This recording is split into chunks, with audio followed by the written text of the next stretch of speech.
वास्तव न्यूज में स्वागत है आपका महेश सरदार। हमने तो पुराना तो एक वीडियो बता रहे हैं, यानी कि कुछ दिन पहले विजयपुर शहर में हजरत टीपू सुल्तान शेर मैसूर यहाँ पर उनकी जन्मदिन किया गया था। मगर सबसे पहले जन्मदिन तो करने लग गए हैं, मगर इसे बीजेपी सरकार थी जब बैन किया गया था। अब यहाँ पर कहीं सैकड़ों मुसलमान एक से बढ़कर एक लीडर बन गए हैं। मगर अब जब कांग्रेस सरकार बनेगी, जब ये वादा किए थे बहुत सारे लोग, बहुत सारे कांग्रेस के लीडर, अगर कांग्रेस सरकार बनेगी फिर से उसी तरह हजरत टीपू सुल्तान जयंती का धूमधाम से बनाएंगे। मगर कांग्रेस सरकार बनने के बावजूद भी आज भी टीपू सुल्तान का जो बनाने का है वो ऐलान नहीं हो गया। मगर यहाँ पर भाषण तो करने लग गए हैं, मगर सीधे सीधे हजरत टीपू सुल्तान का नाम भी इन पर जुबान पर नहीं आ पा रहा। अब तो कुछ दिन पहले यहाँ पर मंत्री जमीर अहमद खान तो आकर यहाँ पर जो भी मुद्दा लेकर एक अदालत बनाए थे, मगर उस अदालत से पहले जहां पर जमीन छीनने गई थी, मगर वहां पर अब तो आंदोलन होने लग गया है। सबसे पहले ये मुद्दा लेना चाहिए था, हजरत टीपू सुल्तान की जयंती पहले बनाने की अदालत बनाना चाहिए था, मगर उसे सरकार ये फैसला लेना चाहिए था। मगर ऐसा बिल्कुल ही नहीं हो पाया। मगर क्योंकि कोई भी यहाँ पर कुछ लोग डायरेक्ट ही टीपू सुल्तान कहते हैं, मगर उनका नाम है हजरत शेर मैसूर टीपू सुल्तान, और उनको ये भी कहते हैं ताकि वली के लकब वाले हजरत टीपू सुल्तान है। मगर थोड़े लोग यहाँ पर तमीज से भी इनकी जुबान पर नहीं ले पा रहे, मगर अंग्रेजों ने इनके नाम लेते तो कांप उठ जाते थे, ताकि वो हजरत शेर मैसूर टीपू सुल्तान थे और रहेंगे और रह जाएंगे। अब ऐसा है ताकि इतने लोग मिलकर कर्नाटक में सारे मुसलमान कांग्रेस को इतना सपोर्ट करते हैं, ताकि कांग्रेस का एक नाम ऐसा लिया जाता है ताकि एक मुसलमान का पक्ष है, ताकि ये मुसलमान को सपोर्ट करता है और मुसलमान को जीत हासिल करने वाला जो कांग्रेस है। मगर आखिर टीपू सुल्तान जयंती के लिए क्यों नहीं इसकी में मुद्दा उठाए और सिर्फ वक़्फ़ के लिए ही क्यों कानून बनाए? क्या इनको सिर्फ टीपू सुल्तान का क्या वही खौफ देखते हैं? क्या इनको वो दिल में जज्बा नहीं है, वो जोश नहीं है ताकि हमारे देश के लिए लड़े हुए हजरत टीपू सुल्तान, एक शहीद टीपू सुल्तान कहे जाते हैं, बड़े बड़े जय जयकार करते हैं, आखिर क्यों उनकी जयंती पर आवाज नहीं उठाए? ताकि इससे पहले वक़्फ़ का जो कानून का अदालत बनाए थे, उससे पहले हजरत टीपू सुल्तान के लिए अगर यही एक अदालत बना जाते तो शायद हमारे कर्नाटक के मुसलमान ही नहीं, हिंदुस्तान के मुसलमान आज खुश हो जाते। क्या कांग्रेस ऐसा तो नहीं कर रहा मुसलमान के साथ कि लव बाय साबुन की तरह यूज तो नहीं कर पा रहा?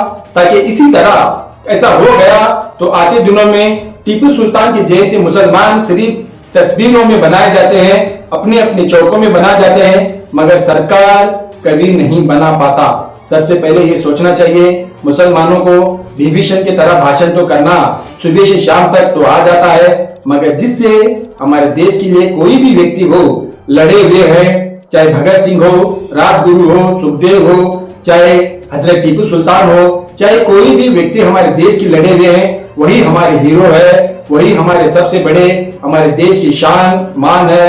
मगर ये सब सोचना चाहिए था, मगर बिल्कुल ही ऐसा नहीं हो पाया।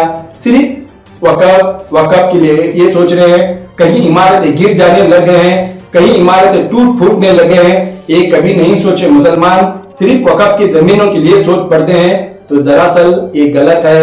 हजरत टीपू सुल्तान के लिए दरअसल सोचो और उनके साथ आज भी अगर तुम्हारे कांग्रेस में उतना ही अगर चाहत अगर दम है तो टीपू सुल्तान की जयंती के लिए आज भी आपके पास बड़ा वक्त है, मगर उस वक्त में आप उसमें मुद्दा उठाइए ताकि हमारे देश की लड़े हुए हर किसी व्यक्ति का नाम लेकर जय जयकार करिए। आपका भी नाम सुनहरे अक्षरों में जैसा टीपू सुल्तान जैसे किसी किसी के लिखा गया है उसी तरह आपके भी नाम हो जाएगा। मगर इसलिए सबसे पहले हम धर्म मजहब ये छोड़ देना चाहिए ताकि हमारे देश के लिए लड़े हुए लोगों को उनके लिए गर्व और फख्र रखकर ये कीजिए। ये सब छोड़कर विभीषण की तरह भाषण करना बिल्कुल ही छोड़ दीजिए। देखेंगे एक रिपोर्ट में।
नमस्ते।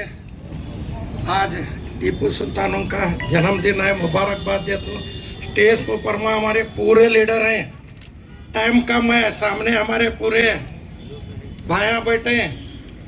आज हमें टीपू सुल्तान साहब के बारे में सब भी बोले, देश के वास्ते उन्होंने क्या करें, खाली कर्नाटक को कर नहीं करे, पूरे देश के वास्ते करें। फर्स्ट उन्होंने रोके के बाद सब तरफ रोके। पहले ब्रिटिश वाले डर को नहीं डर को थे, अब बीजेपी वाले डर रहे हैं। टीपू सुल्तान का नाम लिया तो बीजेपी वाले के तो 1-4 जने थे, 1-2 एमएलए 1-2 मिनिस्टर माजी, वो पूरे बीजेपी वाले नहीं, बीजेपी वाले अच्छे हैं। 1-4 कुत्ते भोगते उन्होंने, एक बीजापुर का कुत्ता है और हेಡ್ತಾರೆ ಏನ್ ಮಾಡ್ತಾರೆ ನೀನು ಹೇಳ್ತಿ ಏನ್ ಮಾಡ್ತಿ ಅದು ಮೊದಲು ಕೇಳಿ ಹೇಳಿ ಬಂದು ನಮ್ಗೆ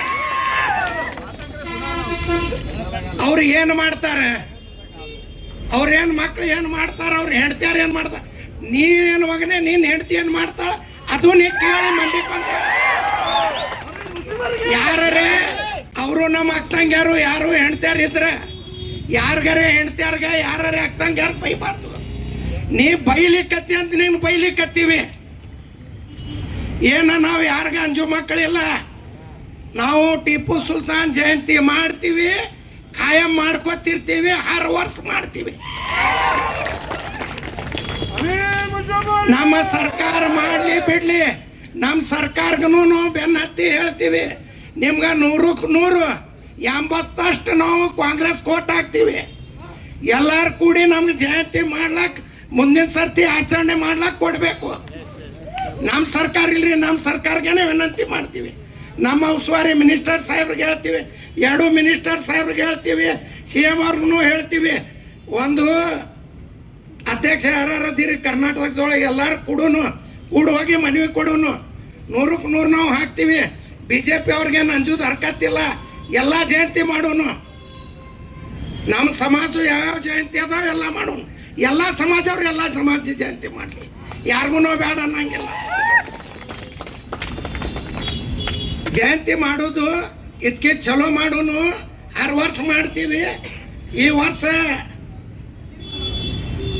ಒಂದು ಸ್ವಲ್ಪ ಕಡಿಮೆ ಆಗೈತಿ, ಮುಂದಿನ ವರ್ಷ ಇದಕ್ಕೆ ಹೆಚ್ಚು ಮಾಡೋನು, 100ಕ್ಕೆ 100 ಮಾಡೋನು. ರಂಗ ಮಂದಿರದೊಳಗೆ ಮಾಡೋನು, ಊಟ ಹಾಕೋನು, ಊಟ ಹಾಕಿ ಮಾಡೋನು. ಅಲ್ಲಿ ಟಿಪ್ಪು ಸುಲ್ತಾನ್ ಹಜರತ್ ಅವ್ರದ ಜನ್ಮದಿನದ ಶುಭಾಶಯಗಳು. Tipu Sultan K, Tipu Sultan K, Tipu Sultan K. ಸಮಾರಂಭಕ್ಕೆ ಆಗಮಿಸಿದಂಥ ಎಲ್ಲ ವಿಜಯಪುರ ನಗರದ ಗಣ್ಯ ವ್ಯಕ್ತಿಗಳೇ, ಹಿರಿಯರೇ, ಯುವಕ ಮಿತ್ರರೇ, ಮಾಧ್ಯಮದ ಎಲ್ಲ ಬಂಧುಗಳೇ, ಈಗಾಗಲೇ ನಮ್ಮ ಟಿಪ್ಪು ಸುಲ್ತಾನ್ ಸಂಘರ್ಷ ಸಮಿತಿಯ ವತಿಯಿಂದ ನಮ್ಮ ಯುವ ನಾಯಕರಾದ ಇರ್ಫಾನ್ ಶೇಖ್ ಅವರ ನೇತೃತ್ವದಲ್ಲಿ ಇವತ್ತು ಪ್ರತಿ ಸಲದಂತೆ ಈ ವರ್ಷ ಕೂಡ ಅವರು ಒಂದು ಟಿಪ್ಪು ಸುಲ್ತಾನ್ ಶಹೀದ್ ರಹಮತುಲ್ಲಾಹ್ ಒಂದು ಜನ್ಮದಿನದ ಅಂಗವಾಗಿ ಇವತ್ತು ಕಾರ್ಯಕ್ರಮ ಹಮ್ಮಿಕೊಂಡಿದ್ದಾರೆ.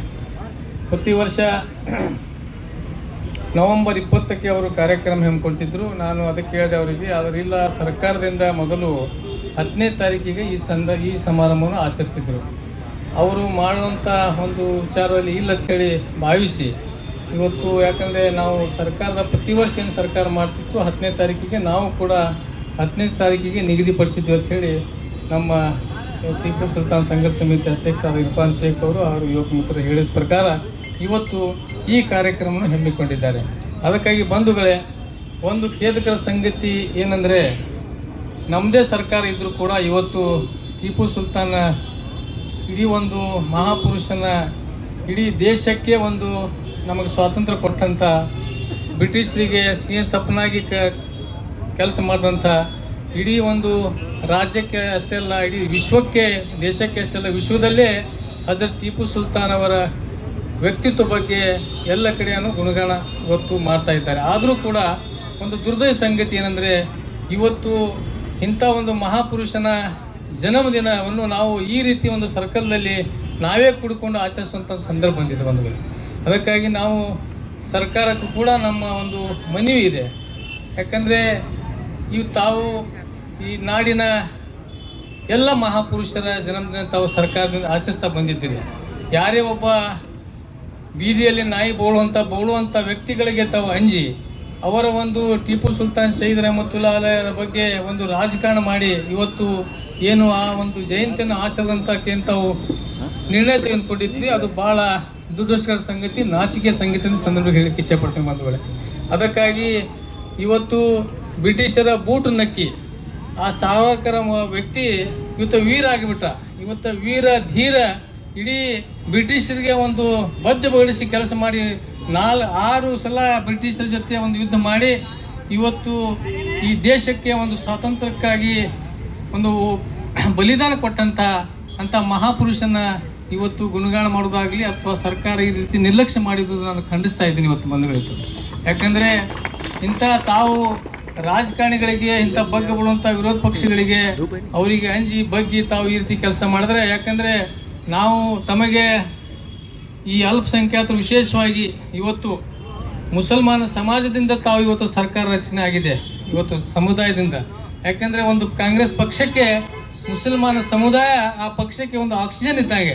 ಆ ಆಕ್ಸಿಜನ್ ಇದ್ದಿಲ್ಲ ಅಂದ್ರೆ ಅದು ಡೆಡ್ ಬಾಡಿ ಆಗ್ತದೆ ಪಕ್ಷ. ಅದಕ್ಕಾಗಿ ದಯಮಾಡಿ ಹೇಳ್ತೀನಿ, ಇಂಥ ನಾವು ಜಿಲ್ಲಾ ಉಸ್ತುವಾರಿ ಮಂತ್ರಿಗಳಿಗೆ ನಾನು ವಿನಂತಿ ಮಾಡ್ತೇನೆ, ಈ ಭಾಗದ 2 ಮಂತ್ರಿಗಳಿಗೆ ನಾವು ವಿನಂತಿ ಮಾಡ್ತೀನಿ, ಶಾಸಕರುಗಳಿಗೆ ವಿನಂತಿ ಮಾಡ್ತೀನಿ, ನಮ್ಮದೇ ಸರ್ಕಾರ ಇಟ್ಕೊಂಡು ಇವತ್ತು ನಾವು, ಯಾಕಂದರೆ ಈ ರೀತಿ ಒಂದು ಒಬ್ಬ ಮಹಾಪುರುಷನ, ಒಬ್ಬ ಸ್ವಾತಂತ್ರ್ಯ ಯೋಧನ, ಒಬ್ಬ ಇಡೀ ದೇಶಕ್ಕೆ ಬಲಿದಾನ ಕೊಟ್ಟಂಥ ಒಬ್ಬ ಮಹಾಪುರುಷನ ನಾವು ಜನ್ಮದಿನ ಅಂತೂ ಈ ರೀತಿ ನಾವು ಆಚರಿಸೋದು ನಮಗೂ ಕೂಡ ನಾಚಿಕೆ ಬರ್ತಾ ಇದೆ ಬಂದು.